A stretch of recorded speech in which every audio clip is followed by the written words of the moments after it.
Captain Jake Morrison stood on the bridge of Earth's flagship Defiance, watching the massive alien vessel drift silently through the asteroid belt. The ship was unlike anything humanity had ever encountered, a twisted mass of dark metal that seemed to absorb light itself, stretching nearly 10 kilometers from end to end. "Sir, we're receiving a transmission," reported Communications Officer Lisa Park, her voice tight with tension. The entire bridge crew had been on edge since the alien ship appeared 3 days ago, making no aggressive moves, but also refusing to respond to any of Earth's attempts at communication. "Put it through," Jake ordered, straightening in his command chair. Around him, the bridge fell silent as every officer turned their attention to the main screen. The image that appeared was disturbing. The alien creature had pale, almost translucent skin stretched over an elongated skull. Its eyes were completely black, like pools of oil, and when it spoke, its voice carried an otherworldly echo that made several crew members shiver. "Humans of Earth," the being began, its words precise despite the strange accent. "I am Commander Vex of the Galactic Council. We have observed your species for many cycles, and we bring you an important message." Jake leaned forward. This was it. First contact with an alien civilization. Everything humanity had dreamed of and feared was about to unfold. "We welcome you to the galaxy, Commander Vex," Jake replied, his voice steady despite his racing heart. "Earth is ready to join the galactic community." A sound escaped from Vex that might have been laughter, but it was cold and without humor. "Join? No, human. You misunderstand. We are not here to welcome you. We are here to deliver a warning." The alien's image shifted, and behind him appeared what looked like a vast star map, dotted with thousands of points of light. "This galaxy has rules, Human Morrison. Rules that have kept peace for over 50,000 years. Your species has already broken many of them." "What rules?" Jake demanded. "We've barely left our own solar system. How could we have broken any galactic laws?" "Your very existence breaks our laws," Vex replied, his black eyes seeming to bore into Jake's soul. "Your species is classified as a warrior race, one of only 12 that have ever existed in this galaxy. The other 11 were dealt with." The bridge erupted in worried murmurs, but Jake raised his hand for silence. "Dealt with how?" "Extinction," Vex said simply. "Complete and total. Their worlds turned to glass, their ships reduced to scrap, their genetic code erased from existence. This is the fate of all warrior races." Lieutenant Commander Alex Reed, Jake's second-in-command, stepped forward. "And what makes you think we're a warrior race? We're explorers, scientists, diplomats." Vex's expression changed to something that might have been amusement. "You have fought wars continuously for your entire recorded history. You have weaponized everything from sticks and stones to the very atoms that make up matter. You dream of conquest, even in your entertainment. Most telling of all, when you first detected our ship, your immediate response was to send a military vessel to intercept us." "That's standard protocol for unknown contacts," Jake protested. "Exactly," Vex replied. "Any other species would have sent scientists, philosophers, or religious leaders. You sent warriors. This confirms our classification." The alien commander gestured, and the star map zoomed in to show Earth's solar system. "However, the Galactic Council has decided to offer humanity one final chance. You have exactly 1 Earth year to prove that you are not a threat to galactic peace. During this time, you will be allowed to continue your existence under strict observation." "And if we refuse this test?" Jake asked, though he already suspected the answer. "Then you will join the other 11 warrior races in extinction," Vex said matter-of-factly. "Your planet will be sterilized, your colonies destroyed, and every human ship in space will be hunted down and eliminated. This is not a negotiation, Human Morrison. This is your only warning." The transmission suddenly cut off, leaving the bridge in stunned silence. Through the view screen, they watched as the alien vessel began to move away, its massive form disappearing to the darkness between stars. "Sir," Lisa Park spoke up, her voice barely above a whisper, "what do we do now?" Jake stared at the empty space where the alien ship had been, his mind racing with the implications of what they'd just heard. Humanity had 1 year to prove they weren't a threat, but how could they possibly convince beings who had already decided their fate? "We prepare," he said finally, his voice carrying a determination that surprised even himself. "And we show them exactly what kind of species humanity really is." What the aliens didn't know was that they had just made the biggest mistake in galactic history. 3 months had passed since Commander Vex's warning, and Earth was no longer the same planet. Every major city now buzzed with activity as humanity prepared for what many believed would be their final stand. The United Earth government had shared the alien message with the world, and the response had been unprecedented unity. Dr. Emma Watson, Earth's leading xenobiologist, stood before the Global Defense Council in Geneva, her face grim as she delivered her latest report. "Based on our analysis of the alien transmission and their ship's technology, we're dealing with a civilization that's at least 500 years ahead of us technologically." President Maria Santos, representing the Americas, leaned forward in her chair. "How many ships do they have?" "Conservative estimates put their fleet at over 10,000 vessels," Emma replied. "Each one capable of destroying entire star systems. The ship we encountered was likely just a scout." Premier Chen Wei of the Asian Federation shook his head. "Impossible odds. Even if we mobilized every ship and weapon on Earth, we couldn't possibly fight them." "That's exactly what they're counting on," said General Robert Hayes, Earth's military commander. "They expect us to surrender or try to negotiate. They don't understand humanity's greatest strength." "Which is?" asked Prime Minister David Clark of the European Union. "We don't know when to quit," General Hayes replied with a slight smile. "Every species they've faced before probably begged for mercy or tried to reason with them. But humans? We have a saying, if you're going to kill us, you better not miss." The room fell silent as the implications sank in. Dr. Watson cleared her throat and continued her briefing. "There is one piece of good news in all this. While studying their transmission signals, we discovered something interesting about their technology. They use quantum communication networks that span the entire galaxy." "So?" Premier Chen asked. "So, if we can tap into their network, we can learn everything about them. Their fleet positions, their technology, their weaknesses." Emma's eyes gleamed with scientific excitement. "I've been working with our computer scientists, and we think we can hack their system." President Santos sat back in her chair.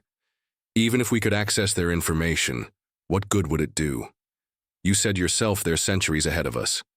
General Hayes stood up and walked to the large display screen showing Earth's current military assets, and because, Madam President, they've made one critical error in judgment. They think being a warrior race is a weakness. They don't understand that it's our greatest strength." He gestured to the screen, which now showed images of human conflicts throughout history. "Every species they faced before was probably peaceful. They lived in harmony, avoided conflict, solved problems through discussion. When faced with extinction, they likely gave up or tried to negotiate. But humans are different," added Dr. Watson, understanding where the general was leading. "We've been fighting and dying for causes since the dawn of our species. We know how to turn disadvantages into advantages." "Exactly," General Hayes continued. "They've given us 1 year to prove we're not dangerous. But what they've actually done is given us 1 year to prepare for the biggest fight in human history." Colonel Sarah Kim, head of space operations, raised her hand. "Sir, even with preparation time, how do we fight ships that can destroy planets? We don't fight their ships," General Hayes replied. "We fight smarter. Throughout human history, smaller forces have defeated larger ones through superior tactics, guerrilla warfare, and sheer determination. David defeated Goliath not because he was stronger, but because he was smarter." President Santos nodded slowly. "What exactly are you proposing, General?" "We use this year to do what humans do best: adapt and overcome. We steal their technology, learn their weaknesses, and prepare for a war unlike anything the galaxy has ever seen." His voice grew stronger with each word. They want to test if we're dangerous? Let's show them exactly how dangerous cornered humans can be. Dr. Watson pulled up new data on her tablet. I've already begun preliminary work on the quantum network hack. If successful, we could potentially turn their own communication system against them. How long would you need? Asked Premier Chen. 6 months to crack their encryption, maybe 8 to fully infiltrate their network, Emma replied. But once we're in, we'll know everything they know. General Hayes smiled grimly. Then we have our timeline. 6 months to gather intelligence, 4 months to prepare our response, and 2 months to execute the most important military operation in human history. And if we fail? President Santos asked quietly. The general's expression hardened. Then, we make sure they remember why they should have just left us alone in the first place. As the council meeting ended, none of them realized they were about to discover something that would change the course of galactic history forever. Dr. Emma Watson hadn't slept in 36 hours, but the breakthrough she'd just made was worth every moment of exhaustion. Her fingers flew across the keyboard in the secure underground facility in Colorado, where Earth's best scientists worked around the clock to crack the alien communication network. I'm in, she whispered, barely believing her own words. The quantum encryption that had seemed impossible to break just days ago had finally yielded to human persistence and creativity. General Hayes rushed over to her workstation, followed by several other team members. What are you seeing, Doctor? Emma's face was pale as data streamed across her multiple monitors. This isn't what we expected, General. At all. The main screen displayed what appeared to be a vast database containing information about thousands of different species across the galaxy. Emma scrolled through entry after entry, her expression growing more disturbed with each one. Look at this, she said, pointing to a section labeled Warrior Race Classifications. There weren't just 11 other warrior races. There were hundreds. Colonel Sarah Kim leaned in to read the data. Hundreds. But Commander Vex said only 11 had ever existed. Because they're lying, Emma replied, her voice tight with anger. Or rather, they're only telling us part of the truth. Look at these entries. She pulled up detailed files on various species. The Korthax Empire, classified as a warrior race, and pacified 3,000 years ago. The Veltar Confederation, eliminated 1,500 years ago. The Zephyr Alliance, destroyed just 50 years ago. General Hayes studied the data carefully. How were they pacified? Emma's expression darkened. That's where it gets interesting. Not all of them were destroyed, some were converted. She opened a new section of the database labeled Successful Integration Protocols. The Galactic Council doesn't just destroy warrior races, they break them. They use fear, intimidation, and systematic destruction of military capabilities to turn aggressive species into servants. Servants? Colonel Kim asked. Look at this fleet composition data, Emma said, highlighting specific sections. 30% of the Galactic Council's military forces are made up of former warrior race species. They're not destroyed. They're enslaved. The room fell silent as the implications became clear. Dr. James Park, the team's quantum physicist, spoke up first. So the one-year ultimatum isn't really about testing if we're dangerous. It's about breaking our will to fight. Exactly, Emma confirmed. They show up with overwhelming force, give us time to understand how hopeless resistance would be, then offer us a choice. Serve them willingly or be destroyed. Most species choose to serve. General Hayes clenched his fists. But some chose to fight anyway. Emma nodded and pulled up another section of data. 11 species chose total war rather than submission. And yes, they were completely destroyed. But General, look at the casualty reports from those conflicts. The data showed detailed battle analyses from the 11 extinct warrior races. General, Hayes whistled softly as he read the numbers. The Kethvar resistance lasted 3 years and destroyed over 800 council ships before they were finally overwhelmed. The Apex clans fought for 7 years, Emma continued. They eliminated entire council fleets and managed to destroy 12 council worlds before their final defeat. Colonel Kim was reading over their shoulders. These aren't the numbers of helpless victims. These species gave the council a real fight. Which brings us to the most important discovery, Emma said, her voice dropping to almost a whisper. She opened a heavily encrypted file labeled Current Military Capabilities Assessment. The data that appeared made everyone in the room gasp. The Galactic Council's current military strength was listed in detail, but what caught their attention were the notes in the margins. They're spread thin, General Hayes observed. Very thin, Emma nodded grimly.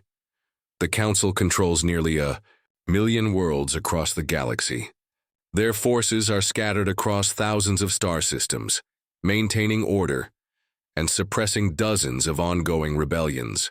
The fleet that would come to destroy Earth would represent a significant portion of their available military assets. But they'd still outnumber us thousands to one, Colonel Kim pointed out. Yes, Emma agreed. But here's what they don't know about humans. She pulled up Earth's current industrial and technological capabilities. We've had 300 years of space-age technology to prepare. We've colonized dozens of worlds, built hundreds of space stations, and developed military technology they've never encountered. General Hayes was already seeing the possibilities. They expect us to be like Earth circa 2025, confined to one planet with limited space capabilities.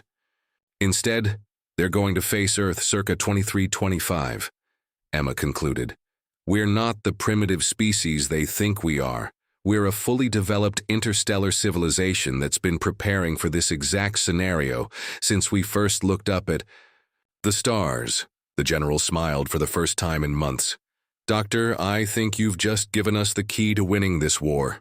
The secret military facility on Mars was unlike anything that had ever existed in human history. In the 6 months since Dr. Watson's breakthrough, humanity had transformed their entire civilization into a war machine that spanned 12 star systems. Commander Jake Morrison, now promoted to Admiral of the United Human Fleet, stood in the facility's main command center, watching as the final preparations were made. Around him, holographic displays showed the positions of over 3,000 human warships, each one equipped with technology that the Galactic Council had never encountered. Admiral, the weapons systems are online, reported Captain Lisa Park, who now served as his chief tactical officer. All ships report ready status, Jake nodded, studying the tactical display that showed not just human forces, but the complete layout of the approaching Council fleet. Thanks to their access to the alien communication network, they knew exactly when and where the attack would come. Remind me of our advantages, Captain, Jake said, though he knew the list by heart. Lisa pulled up a comparison chart on the main screen. The Council fleet consists of 847 ships, including 12 Planet Killer-class vessels. They're using standard Council technology, energy shields, plasma weapons, and quantum drives. And our forces? 747 ships using hybrid human-alien technology we've developed over the past 6 months. We've combined their quantum drive systems with our fusion reactors, their energy weapons with our kinetic systems, and most importantly, Lisa paused. For effect, we've developed something they've never seen before. Jake smiled grimly. The Ghost Protocol. Every human ship is equipped with quantum phase technology that allows us to become temporarily undetectable to their sensors, Lisa explained. Combined with our distributed command structure and autonomous AI systems, we can coordinate attacks from multiple dimensions simultaneously. The facility's doors opened, and General Hayes entered with Dr. Watson and the other members of the Council. Admiral, we've received final confirmation from all colony worlds. Operation Checkmate is ready to begin. Dr. Watson approached the tactical display, her expression serious. Jake, I need to share something we discovered in the final intelligence analysis. The Council isn't just planning to destroy Earth. What do you mean? Jake asked. They're planning to make an example of us, Emma replied. According to their communications, They intend to broadcast the destruction of Earth to every species in the galaxy. It's meant to be a demonstration of what happens to species that refuse to submit, General Hayes added, which means they'll be bringing observers from dozens of other species. Their entire galactic leadership will be watching. Jake considered this information carefully. How many observers? At least 50 ships carrying representatives from major council member species, Emma replied, plus their mobile command platform where the council leadership will watch the show. A slow smile spread across Jake's face. Gentlemen, I think they've just handed us an even bigger opportunity than we realized. Captain Park looked confused. Sir, they want to make an example of humanity, Jake explained. But what if we make an example of them instead? What if every species in the galaxy watches as humans defeat the supposedly invincible Galactic Council? The implications hit everyone. In the room simultaneously, Dr. Watson spoke first. If we could defeat them publicly, in front of representatives from across the galaxy, it would shatter their reputation, General Hayes finished. Species that have been oppressed for thousands of years would see that the Council can be beaten. Jake turned to the tactical display and began outlining his plan. Here's what we're going to do. We let them approach Earth exactly as they planned. We let them position their observer ships and command platform. We let them begin their broadcast to the galaxy. And then, Lisa asked, then we show every species in the galaxy what happens when you threaten humanity's home. Jake replied. Phase 1. We use the Ghost Protocol to position our ships throughout their formation without being detected. Phase 2. We simultaneously attack every Council ship while capturing their observers and command platform intact. Dr. Watson raised a concern. Jake, even with our advantages, this is still incredibly risky. If we fail, humanity dies anyway, Jake replied. But if we succeed, we don't just save Earth. We start a galactic revolution that frees every oppressed species in the galaxy. General Hayes nodded approvingly. And we make sure that no alien species ever again makes the mistake of threatening human civilization. Jake activated the fleet-wide communication system. Across 12 star systems, every human ship received the same message simultaneously. Attention all vessels, this is Admiral Morrison. In 24 hours, the Galactic Council will arrive at Earth expecting to find a broken, defenseless species ready to surrender or die. Instead, they're going to discover why humans are the most dangerous species in the galaxy. He paused, looking around at his command staff. Tomorrow we don't just fight for Earth. We fight for the future of freedom in the galaxy. Let's show them what humanity really means. The Galactic Council fleet dropped out of hyperspace at the edge of Earth's solar system exactly as their intelligence had predicted. Admiral Jake Morrison watched from the bridge of the Defiance, now hidden among the asteroids with the rest of the human fleet, as nearly 1,000 alien ships arranged themselves in perfect formation. Admiral, they're beginning their broadcast, reported Captain Lisa Park.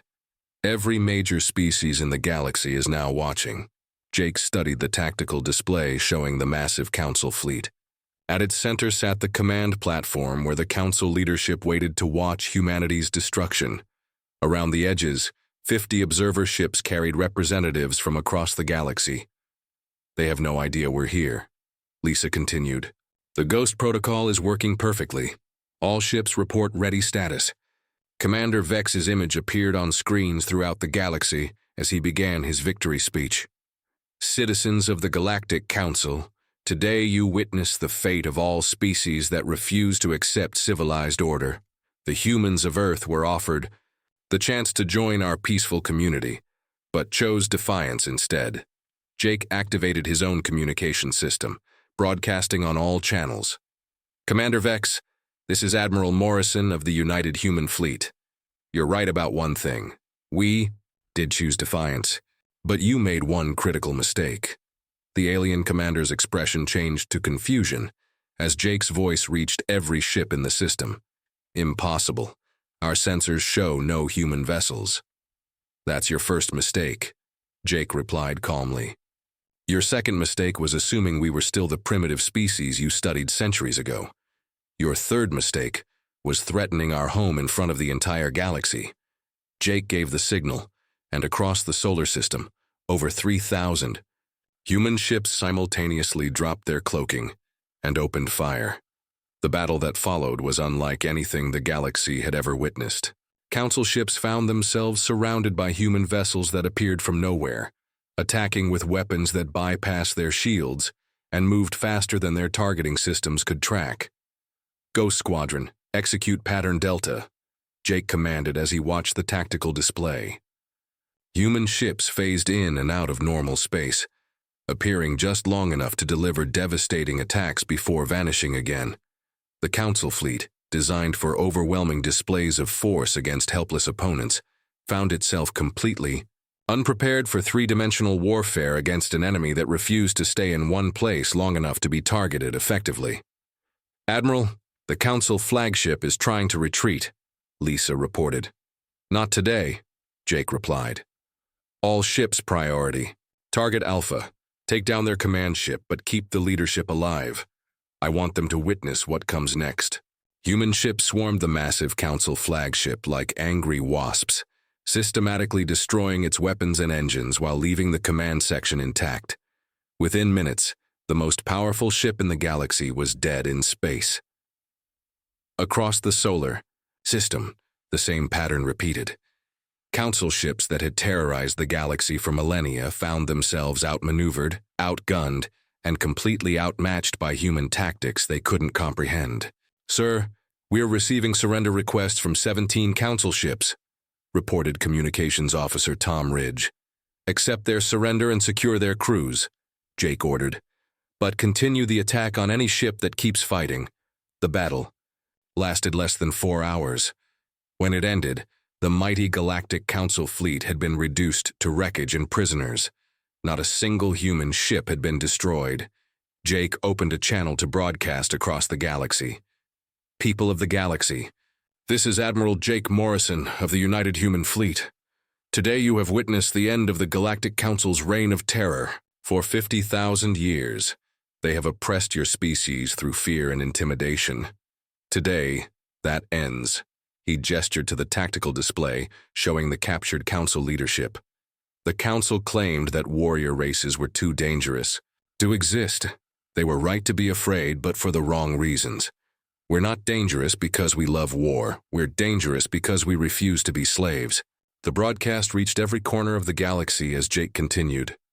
"To every species watching this, know that you are free to choose your own destiny. The humans of Earth offer friendship and alliance to all who seek freedom. But to any who would threaten our friends or our home, remember what you have seen here today." Commander Vex, now a prisoner aboard a human ship, managed to transmit one final message. "You don't understand what you've done, human. The galaxy needs order. Without the Council, there will be chaos." Jake's response was broadcast to every world in the known galaxy. "Commander Vex, you're absolutely right.